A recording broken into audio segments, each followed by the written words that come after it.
Last time we had Summer Cup, I reached Legend, so here I am with my top team recommendations. So we're gonna start off with the first team out of the total 4 with Swampert up on the lead, while at the back you're gonna have Shadow Zapdos, yeah, you already know why I like this cap, and Dapgul. So this first team is looking pretty strong. I recommend using the regular Swampert over the Shadow, because with the Shadow you just add a little bit of defensive flow in your team, and you already have a classy Pokemon like Shadow Zapdos. You do not want a second for sure.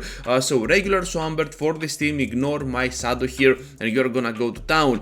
At the back with the Dapgul being the safe switch, you can have a safe environment on any mid battle, and of course with Payback you can get some coverage against the opposing Trevenant, which is gonna be not everywhere, but still it is gonna exist in the meta. If you want to have some access for the flyers, feel free to replace your Payback with Wild Charge, but of course using your Body Slam will be your main way to go most of the times. With Shadow Zapdos, you already know how much I love this Pokemon. If you have watched any other video of mine, yeah, this Pokemon can absolutely be devastating against the opponents. Has access to Drill Peck for the grass types, has access to Thunderbolt for the flyers and water types. This Pokemon is amazing, the damage output is immense. As a core breaker here, I have added Abomasnow. Perhaps with Leaf Edge might have some better adaptation towards our backline, because you cannot take super effective damage from Leaf Edge, while Powder Snow can be more troublesome.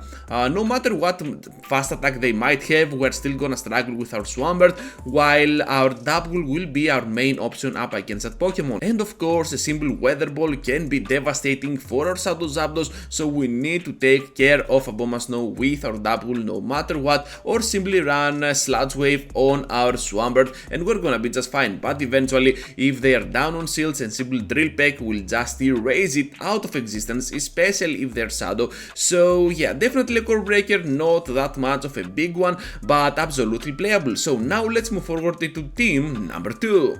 We're gonna have Dunsparce, which is gonna take advantage of Rollout, and it will do a little bit more damage to its opponents.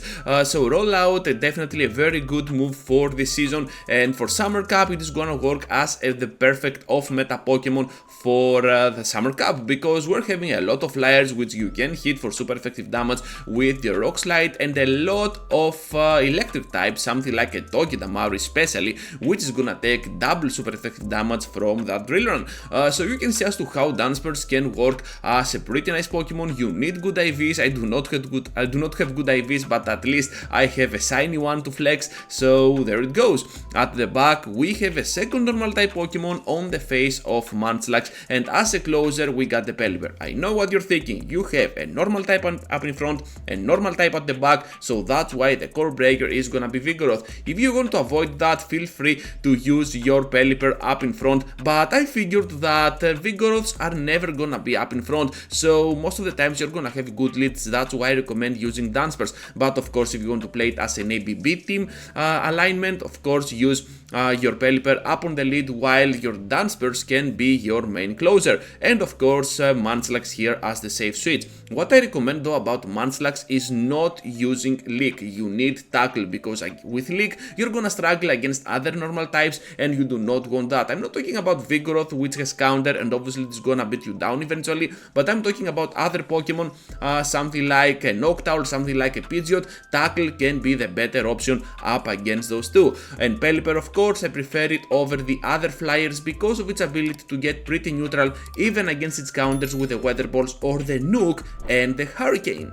Emolga is another Pokemon that is getting a new move this season, and Acrobatics will be the new flying move that it's gonna need. While it is gonna require, I believe, a little bit more energy than Aerial Ace, it is definitely worth using it because more damage coming up, and in general Aerial Ace not a great move, much like the Bulldoze, but it's what we have, and the reason that we're gonna use Drill Run over Bulldoze on Sandslash, but it's not allowed with this cap. Anyways, enough about the introduction. Pokemon, we're having here the amazing Emolga as the closer. On the safe sweet spot, we're using Vigoroth, which is gonna do tremendous amount of work with body slams and counters, while Bulldoze, not a great move once again, but still it is gonna be used for coverage, and of course up on the lead Beedrill. So this team up on the lead will struggle against the Flyers, but still the backline can definitely make up for it. Having a pretty neutral Pokemon like Vigoroth always helps on situations like this, and then you have the best anti-flyer in the game, the electric typing, and the Emolga.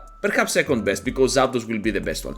So as a core breaker, we're gonna use here the Dunsparce. We saw before how crazily good it can be against most threats, and of course Rock Slide is gonna hurt not only the flyer that we have on the closing part, the Emolga, but also the Beedrill. So unfortunately against a Dunsparce up on the lead, you have to sacrifice your Beedrill for the greater good, or just rotate, but with a risk of them getting out of there, and then you're gonna have two Pokemon weak to that Dunsparce. I hope that makes sense, because this is the only core breaker that you are gonna face with this team. Nothing else is gonna touch you. At least I haven't found anything else, so if you have something in mind, just write down in the comment section. With that said, now let's see what we have into the next one.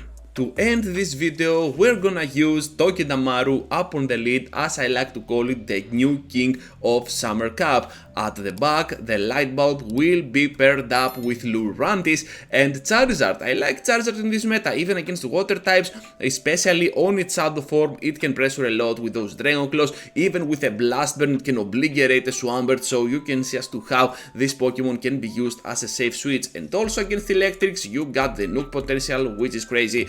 As our closer, we got Lurantis, which can work pretty nicely over there. I like its ability to nuke down the water types with a simple Leaf Blade, especially the Mud Boys. And before we saw that we had the Swampert, but also Quagsire will be around alongside Whiskas. So yeah, simple Leaf Blade to destroy them down, and Superpower for those normal types, especially the Doubles and the Vigoroths, which I can predict that are gonna be all over the meta. So this team is very strong with its charge attacks. However, its drawback is its fast attacks, because the charge attacks might be great, but the fast attacks are pretty bad offensively, but they're gonna get a lot of energy. With that in mind, you have to get shields as soon as possible, either with a double wild charge or just go with a Blast Burn, so that your Lurantis is gonna have a very good sweeping scenario towards the end of the battle. As a core breaker here, I got the Unova Stunfisk, only because it can wall down any electric type, and of course our Togedemaru over here,